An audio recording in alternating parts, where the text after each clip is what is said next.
Assalamualaikum warahmatullahi wabarakatuh. Alhamdulillahilladzi khalaqal mauta wal hayata liyabluwakum ayyukum ahsanu amala wa huwal azizul ghafur. Syukur kita kepada Allah atas nikmat yang Allah berikan kepada kita sehingga kita bisa melaksanakan ibadah Ramadan pada tahun ini.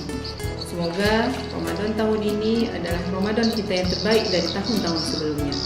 Salawat salam kita sampaikan kepada teladan kita Nabi Muhammad SAW dengan ucapan Allahumma salli ala Muhammad wa ala ali Muhammad. Kita berharap kelak di akhirat nanti Allah mengizinkan kita untuk bertemu dengan Rasulullah di dalam jannahnya Allah. Amin ya rabbal alamin. Sahabat Ramadan yang dirahmati Allah, Ramadan datang setiap tahun.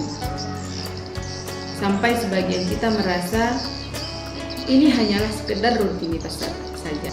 Bangun sahur, menahan lapar, berbuka, lalu selesai. Padahal di sisi Allah Subhanahu wa taala, Ramadan adalah salah satu ibadah terbesar yang menentukan keselamatan manusia di akhirat kelak. Puasa bukan amalan tambahan. Ia adalah kewajiban langsung dari Allah Subhanahu wa taala. Bagaimana firman Allah dalam Al-Qur'an surat Al-Baqarah ayat 183. A'udzu billahi minasyaitonir rajim. Ya ayyuhalladzina amanu kutiba 'alaikumus shiyam kama kutiba 'alal ladzina min qablikum la'allakum tattaqun.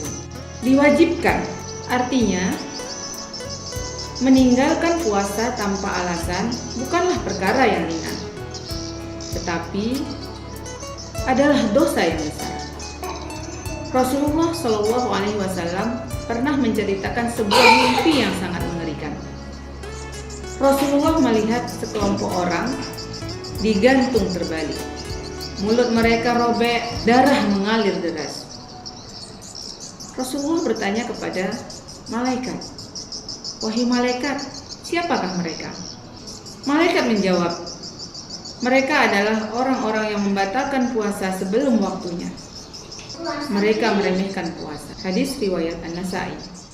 Sahabat Ramadan rahimakumullah, bayangkan, bukan orang yang meninggalkan Islam, bukan orang yang lari dari perang, bukan orang yang lari dari medan jihad, tetapi orang yang meremehkan puasa. Jika sekedar membatalkan puasa saja mendapatkan azab yang sedemikian rupa, bagaimana dengan yang sengaja tidak berpuasa sama sekali? Na'udzubillahi min dzalik. Banyak yang berpuasa tetap mencaci maki, berbohong, menipu, membuka aurat, berbuat keji, menyakiti orang lain.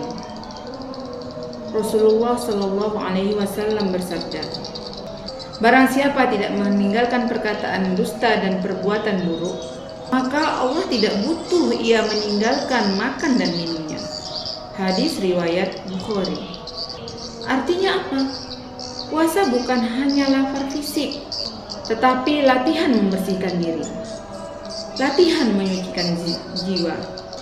Kelak di padang mahsyar, manusia akan melihat pahala puasa yang luar biasa besar. Saat itu banyak orang berkata dalam penyesalan, "Wahai Rabbku, seandainya dulu aku berpuasa ketika aku berada di dunia, karena satu hari puasa saja mampu menjauhkan seorang manusia itu dari neraka sejauh perjalanan 70 tahun.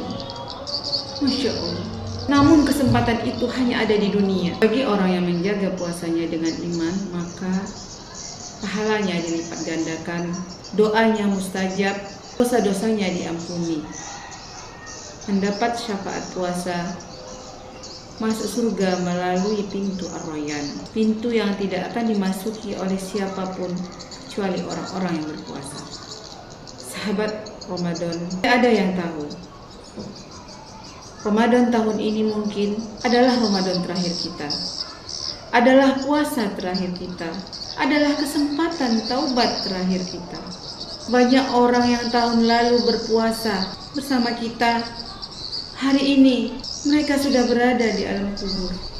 berharap bisa kembali hanya untuk berpuasa.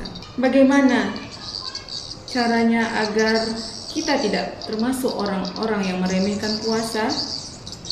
Yang pertama, luruskan niat karena Allah. Ingat bahwa puasa adalah kewajiban dari Allah Subhanahu wa Ta'ala. Yang kedua, pahami keutamaan Ramadan. Dengan memahami keutamaannya, kita akan lebih menghargai ibadah puasa. Yang ketiga, jangan mengeluh berlebihan. Hindari dari sering mengeluh, karena itu bisa mengurangi nilai kesabaran. Yang keempat, jaga lisan dan perilaku. Puasa bukan hanya menahan lapar dan haus, tetapi juga menjaga lisan kita, tidak menyakiti orang lain, tidak menggunjing, tidak berkata kasar, atau berbohong. Hal ini bisa membuat puasa kehilangan maknanya. Yang kelima, hindari sengaja meninggalkan puasa tanpa alasan syar'i. Yang keenam, isi Ramadan dengan ibadah tambahan. Sebagaimana kita ketahui bahwasanya di dalam bulan Ramadan semua amalan dilipat gandakan, dilipatkan pahalanya. Maka perbanyaklah ibadah-ibadah sunnah lainnya. Yang ketujuh, jauhi sikap menganggap biasa atau remeh. Jangan menganggap puasa itu hanya sekedar rutinitas tahunan. Sadari bahwa tidak semua orang diberi kesempatan untuk melakukan atau melaksanakan ibadah puasa Ramadan. Yang kedelapan, berkumpul dengan orang-orang yang semangat beribadah. Lingkungan sangat mempengaruhi semangat ibadah kita. Berteman dengan orang yang menjaga ibadahnya akan membantu kita saling menjaga, saling menghargai puasa, saling berlomba-lomba dalam melakukan ibadah-ibadah di dalam bulan Ramadan. Sebagai renungan bagi kita, jangan remehkan puasa Ramadan, karena mungkin satu lapar yang kamu tahan, satu haus yang kamu sabar jalani, satu godaan yang kamu tinggalkan, menjadi alasan Allah menyelamatkanmu di akhirat kelak. Semoga kita termasuk hamba yang senantiasa menjaga puasanya dengan hati. Allahumma waffiq ila aqwamit thariq. Wassalamualaikum warahmatullahi wabarakatuh.